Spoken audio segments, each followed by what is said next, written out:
আর বাংলায় আমরা 2 কোটি লোককে চাকরি করে দিয়েছি, একটা রাজ্য 40% বেকারি কমিয়ে দিয়েছি, এটা বাংলার গর্ব। দিদি আপনি বললেন 2 কোটি চাকরি দিয়েছে, কিন্তু বাস্তবে আপনি কি দিয়েছেন? 25,753টা সরকারি চাকরি একদিকে কেড়ে নিয়েছেন। সুপ্রিম কোর্ট বলছে পুরো প্রক্রিয়া দুর্নীতিতে ভরা। এটাই আপনার চাকরি দেওয়ার স্টাইল? 2016 এসএসসি তে চাকরি দিয়েছিলেন, লাখ লাখ যুবক স্বপ্ন দেখেছিল, কিন্তু টাকা খেয়ে চাকরি বিক্রি করেছেন। ওএমআরসির জালিয়াত, ব্ল্যাক পেপারে চাকরি সব ধরা পড়েছে। সুপ্রিম কোর্ট বলল সম্পূর্ণ তালিকা বাতিল। 25,753 জন শিক্ষক এক মুহূর্তে অশিক্ষক হয়ে গেল, রাতারাতি তারা বেকার হয়ে গেল। দিদি এটা চাকরি দেওয়া না চাকরি লুট করা? প্রতি 5 বছরে 5 লক্ষ চাকরি প্রতিশ্রুতি দিয়েছিলেন, কিন্তু যোগ্য ছেলে মেয়েদের চাকরি কেড়ে নিয়ে অযোগ্যদের বসিয়েছেন।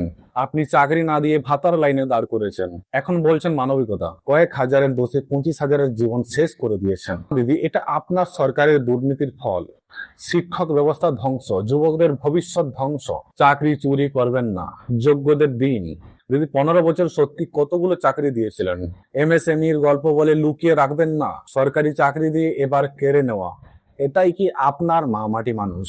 বাংলার যুবকরা আর ঠকতে চায় না, এবার পরিবর্তন চায়। কমেন্টে বলুন দিদি চাকরি স্ক্যাম চলবে নাকি পরিবর্তন হবে?